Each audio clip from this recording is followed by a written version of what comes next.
Bow, chicka bow, chicka bow. Skiddly dabba doo, bow, chicka bow, badu, badu, badu, badu, badu, badu. Greetings and salutations, people. It's Big Bacon. This is Big Bacon's Bunker. Today, we're going to be cracking into the G.I. Joe classified list with the 10... I can't say 10 worst, because not all of these are bad. They're just basically at the bottom of the list for the year. Take that however you will. Now, some of them are pretty bad. Some of them, it's just nitpicking that has them further down the list than the top 10. So, what do you say we take a moment and get into it? So, popping in at the number 10 spot on the bottom of the barrel is a figure that I really don't have any huge issues with. As I said, there's not necessarily 10 bad figures this year. There are some bad ones and some that just have little bitches and gripes and complaints, and this is one of those. The weapons that are made out of Jell-O are just... it's a waste. Honestly, it is. Having such wonderful sculpting on weaponry, only to have it go limp the moment you put it in his hand and sag down, is... honestly, Hasbro, it's pathetic. You can do better, and we deserve better. So that's why good old Torpedo here is number 10 on the bottom of my barrel. At the number 9 spot, we have from the Snake Eyes origin movie, Akiko. This is another figure that there's nothing necessarily wrong with it.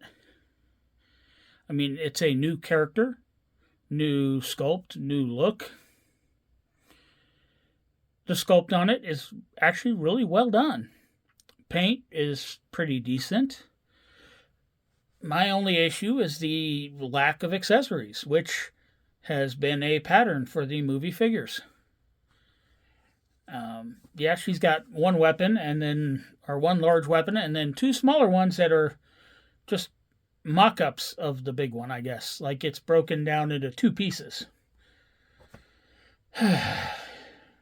Good idea in theory, but another accessory of some sort would have been greatly welcomed with this figure. And that's the only reason it's at the number 9 spot on my bottom of the barrel list. I know I'm going to get hell for this one, but coming in at the number 8 spot, we have the newest released original style Firefly. Do I think this figure looks good? Yeah, it looks good. Do I like the accessories it came with? Yeah. But the QC on the construction, on the overall engineering on this is just absolute garbage. The upper, or the actual waist, the torso, does not fit into the waist at all. And I don't normally do this, but it's just, there's a big old gap in there.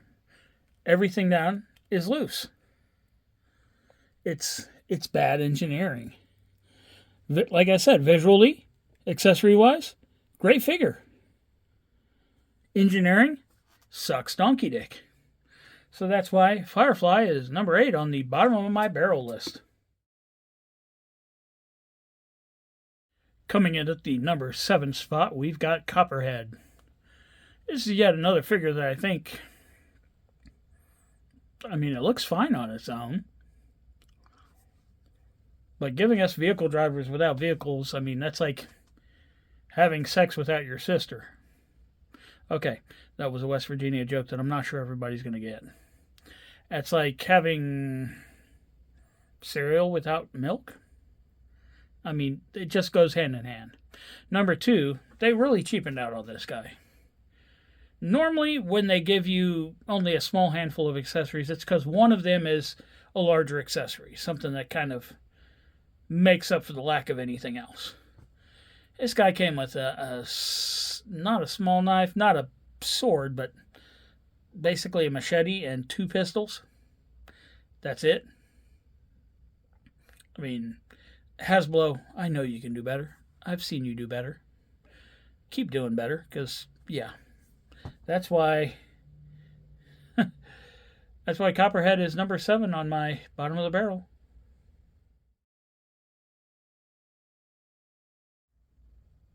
Number 6 in the bottom of my barrel list is another one I've reviewed very recently. And that's the Tiger Force Flint. I have no problem with them making him Tiger Force. I mean, his original figure fell into that Tiger Force line. This one, I mean, the Tiger Force editions they made are not terrible. My issues have to do with, one, well, no, actually, it's all about engineering.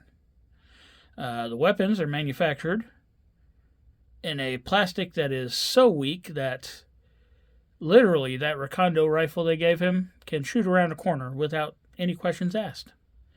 It came bent to shit right out of the box. So that's an engineering issue. That's not using proper plastics. Number 2, and I've heard the complaint many a times back when the original figure came out, and he came out a long while back. Actually, I didn't hear it a lot. I've said it a lot. But this thing on his back is upside down. To properly fit the shotgun in there, you have to put it in this way. I see people put it the other way. First off, this end's wider. It secures better this way. But there's nothing locking it in place. So you start running down the battlefield, that's going to fall out. No attempt to fix anything, but, you can't really expect Hasbro to fix their own mistakes. Who do you think they are, Tesla?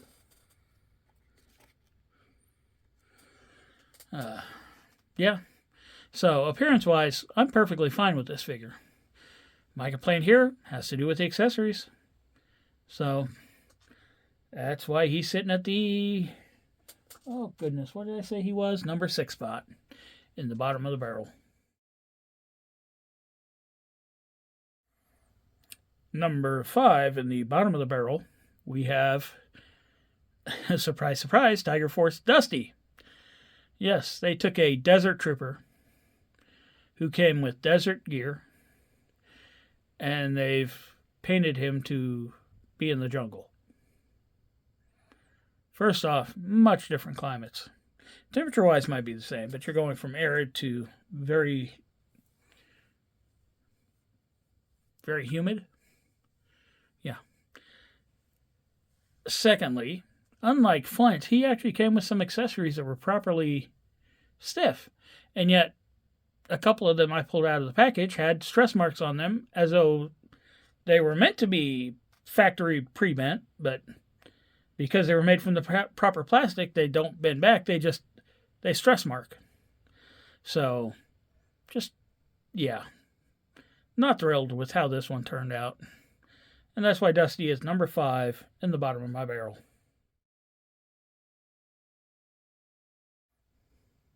Number 4 in the bottom of my barrel is Hasbro's laziest release in quite a while. Honestly, this is the Malibu Stacy gets a new hat deal going on here. This is the Snake Eyes Timber re-release with the white timber, where they released everything that came in the very first Snake Eyes, slightly colored differently, but they gave him a new scarf. Yeah, they also included the alternate hands that came with the OO version, but yeah, there's nothing new anywhere in this packaging. Nothing sculpted new, nothing conceptualized new. It was completely just change the color, give him a scarf and put it out there. If this hadn't been on deep discount, I wouldn't have bothered. And that's why he's number 4 in the bottom of my barrel.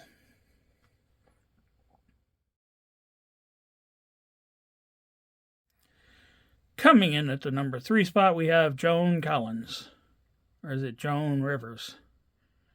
Or is it my Aunt Helen? Okay, let's talk honestly on this one. Everything from about the shin guards up to the shoulders, I'm okay with, visually speaking. I don't know what they did with the feet. These ankles are shit on this figure. So getting her to stand upright full time is, well, it takes an act of God or Congress.